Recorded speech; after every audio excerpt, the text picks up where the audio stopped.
Hello friends, स्वागत है आपका मेरे यूट्यूब चैनल पर।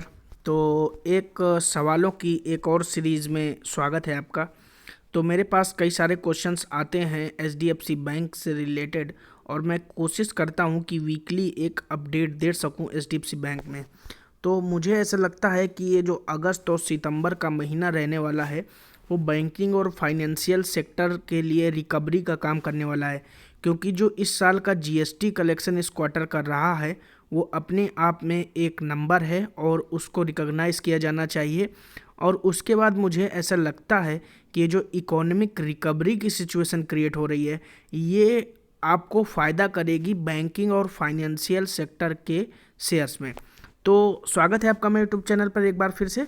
और अगर आपने अभी तक मेरा चैनल सब्सक्राइब नहीं किया है तो जल्दी से जाकर चैनल को सब्सक्राइब कर लीजिए, बेल आइकन को प्रेस कर दीजिए, ताकि जब भी किसी भी शेयर या किसी भी सेक्टर की बात करूं तो आपको उसकी नोटिफिकेशन आती रहे। बहुत इंपॉर्टेंट वीडियोस लेकर आके आता हूं, शॉर्ट एंड सिंपल।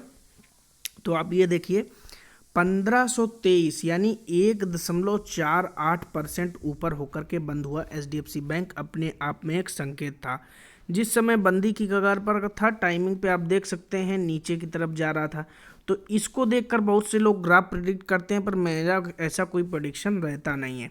अब देखिए, अगर बात करें कुछ न्यूज़ की, तो जो न्यूज़ आपके लिए बहुत इंपॉर्टेंट है वो आप देख सकते हैं कि HDFC bank to double rural coverage to 12 villages. यानी एचडीएफसी बैंक क्या करने वाला है, गाँवों में अपनी उपस्थिति ज़्यादा दर्ज कराने वाला है, 2 गुनी।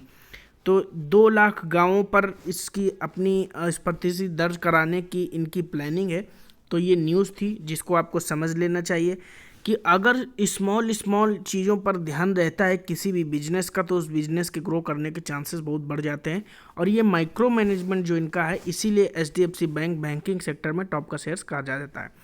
तो आप देख सकते हैं कि गांव में इनको अपनी उपस्थिति 1 लाख गांव से 2 लाख गांव में पहुंचने की इनकी तैयारी है।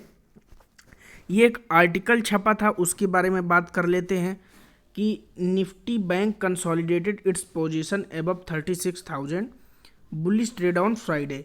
The index has been up and down in recent times, but on Friday it was going strong with the bull markets. यानी कि भागते हुए मार्केट के साथ अब निफ्टी बैंक भी भागने लगा है। और इसकी जो वजह है वो वजह आपको समझ लेनी चाहिए, इस आर्टिकल में आपको बताई गई है। Indian economy is also showing a strong bounce back after the second wave of COVID-19 seen in record GST collection. ये आपको बात नोट रखनी चाहिए। तो इस वजह से अब मुझे ऐसा लगता है कि बैंकिंग और फाइनेंशियल सेक्टर, उसमें भी सबसे बड़ा एचडीएफसी ग्रुप्स के सारे शेयर आप उठा सकते हैं। बल्कि एचडीएफसी लाइफ है, एसबीआई लाइफ है, ये सारे सेक्टर आप उठा लीजिए। जब लोगों की इनकम बढ़ेगी तो यहाँ पर इनके रिवेन्यू में फ़र्क देखने को मिलेगा और फिर सीधे इम्पैक्ट शेयर प्राइस पे पड़ता है। स्ट्रॉन्ग बाई की सलाह इकोनॉमिक टाइम्स के सर्वे में 22 एनालिस्ट दे रहे हैं 43 में से। बाई की सलाह 17 और होल्ड की सलाह 3। तो इनको तीनों को एक जोन में रखे हैं। तो आप देख सकते हैं कि 42 एनालिस्ट ऐसे हैं जो कहते हैं कि आप इसमें ख़रीदारी कीजिए, और अगर आपने कर रखी है तो आप उसको होल्ड कीजिए। जबकि केवल एक एनालिस्ट ऐसा है जो कहता है कि आप बिकवाली कीजिए। तो आप देखिए, मैक्सिमम मेजॉरिटी के साथ जाने की मैं आपको सलाह दूंगा। इसके बाद आप देख सकते हैं कि पी रेशियो 25.69 है, और एचडीएफसी बैंक का एवरेज पी रेशियो यही रहता है। तो ऐसा भी नहीं है कि आपको ये ओवर वैल्यूड हो गया है। 1641 इसका हाई है 52 वीक का, जिसे अभी मुझे लगता है कि तोड़ने में ज़्यादा समय नहीं लगेगा, 2 से 3 हफ्ते में शायद ये टूट जाए। फिर मैं वीडियो लेकर के फिर से आता हूँ, इसके बारे में बात करेंगे। उसके बाद आप देख सकते हैं कि मार्केट कैपिटलाइजेशन में इसमें जो अपना बना रखा है, नंबर 1 की रैंकिंग है सेक्टर में। और यहाँ पर आप देख सकते हैं 52 वीक का लो है जो कोविड के टाइम पे गया था। तो वहाँ से अगर आपने ख़रीदारी की होगी तो आप अच्छे खासे फ़ायदे में रहेंगे।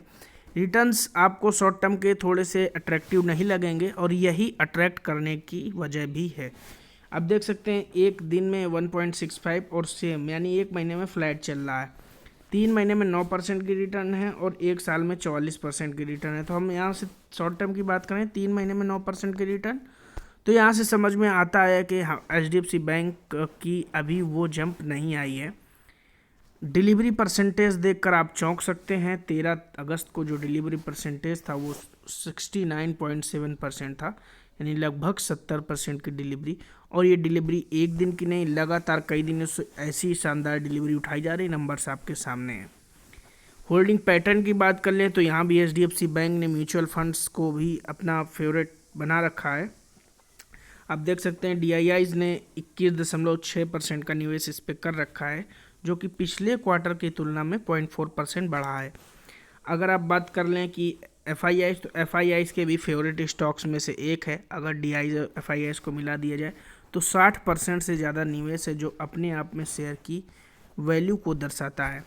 मेरा ऐसा मानना है कि इस साल के अंत तक HDFC 1800 से 1850 के लेवल्स पर आपको ट्रेड करता दिखाई दे सकता है, और मार्च 2022 में ये शेयर आपको 2500 के लेवल्स पर भी अगर ट्रेड करता दिखाई दे तो इसमें कोई आश्चर्य की बात नहीं होगी, क्योंकि आज से 6 महीने पहले, साल भर पहले मार्च 2020 में HDFC के डबल होने के टारगेट बताए जाते थे, लेकिन क्योंकि ये कोविड की सिचुएशन ने मार्केट को बहुत बुरी तरीके से हिट किया था, इसलिए ये टारगेट्स वापस से रिवाइज हुए थे। तो मुझे ऐसा लगता है कि जिस प्राइस पर भी आपने HDFC बैंक खरीद रखा है वो प्राइस बेटर है, और अभी भी खरीदने के लिए बेस्ट प्राइस है, मैं ऐसा मानता हूँ। तो वीडियो आपको कैसा लगा कमेंट बॉक्स पर जरूर बताइएगा। फर्स्ट टाइम चैनल पर विजिटर हैं तो चैनल को सब्सक्राइब कीजिएगा। Thank you for watching. जय हिंद।